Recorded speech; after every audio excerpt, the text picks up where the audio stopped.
There are two kinds of change in this life, the kind you choose and the kind that gets chosen for you. The kind you choose is quiet. It's a decision, a step, a moment where you say, I'm not waiting anymore. The kind that gets chosen for you is loud. It's the layoff you didn't even see coming, the diagnosis, the relationship that finally breaks open, the rock bottom that forces your hand. Here's the truth almost no one will say to you.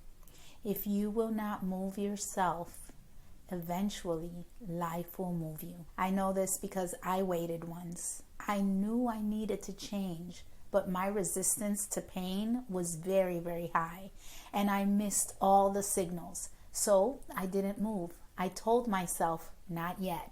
And then it got taken out of my hands. And I remember thinking, I could have chosen this on my own terms months ago. That's what today is about. Not whether you'll change because you will, but whether you'll do it on your terms or wait until you have no choice. I'm Patty Ferreira. This is part 4 of the Breaking Free series. Let me tell you how this usually goes. You feel the pull to change and you ignore it. So the pull gets louder. A whisper becomes a knot in your stomach. You ignore that too. So the knot becomes a symptom. The restlessness becomes resentment. The something's off becomes I can't do this anymore. And still you wait. Because moving feels too big, too risky, too much.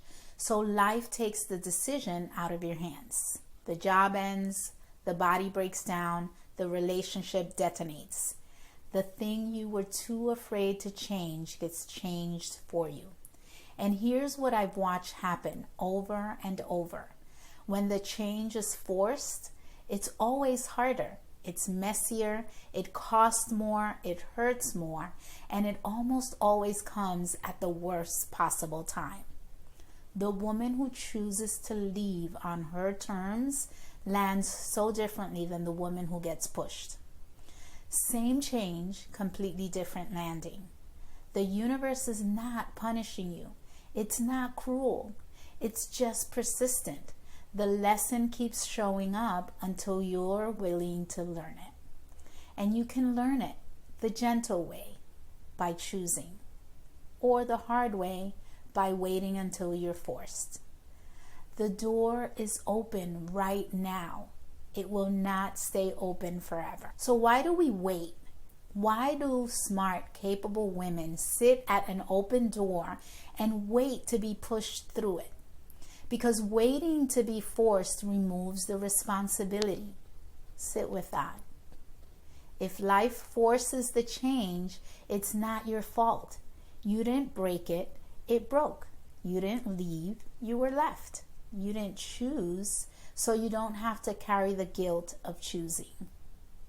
There's a strange comfort in being a victim of circumstance, because then you never have to be the one who blew up the comfortable life. You never have to be the one who disappointed people.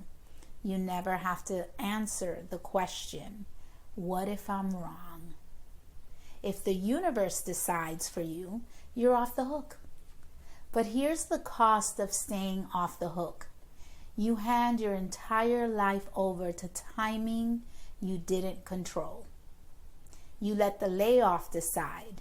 You let the crisis decide. You let everyone and everything decide except you. And the woman who waits to be moved spends years in a life she already knew she needed to leave. Let's let that piece land. I know choosing is scarier. I know that. Because choosing never means it's yours. Because that's also exactly where your power is. So let's talk about how you actually move yourself without blowing up your life, without waiting to feel ready, and without needing the whole plan to be figured out. Because moving yourself is not a leap, it's a leaning in. So here are 4 moves. Move number 1, Decide it's yours, your responsibility. Stop calling it someday. Stop calling it when things settle down. Say it plainly, out loud. This is mine to change, and I'm choosing it. That sentence does something. It moves the change from happening to you to being led by you. The moment you claim it, you stop waiting to be pushed.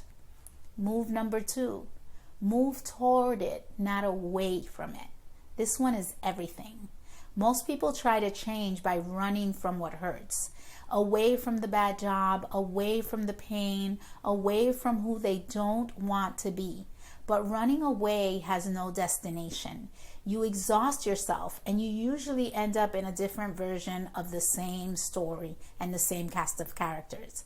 Instead, move toward it, toward the woman you're becoming, toward the life that's calling you, toward who you want to be on the other side of this. When you move toward something, fear loses its grip because you're no longer staring at what you're escaping. You're walking into what you're choosing. Move number 3, take the smallest true step. Not the biggest, not the most impressive, the smallest one that's actually aligned. Notice I said true, not just busy. A lot of women confuse motion with movement. They reorganize, research, plan, and prepare, and call it progress when it's actually just sophisticated stalling. A true step changes something real. One honest conversation, one application sent, one boundary set, one appointment booked, one word spoken out loud. Small but loud. Move 4, let the evidence build the belief. Here's the trap that keeps women frozen. They think they need to believe they can do it before they move. It works the other way around. You don't wait for belief and then act. You act, and the action becomes the evidence, and the evidence builds the belief. Every true step you take is proof to your nervous system. I did that. I survived it. I can do the next thing also. Belief is not the thing that gets you moving.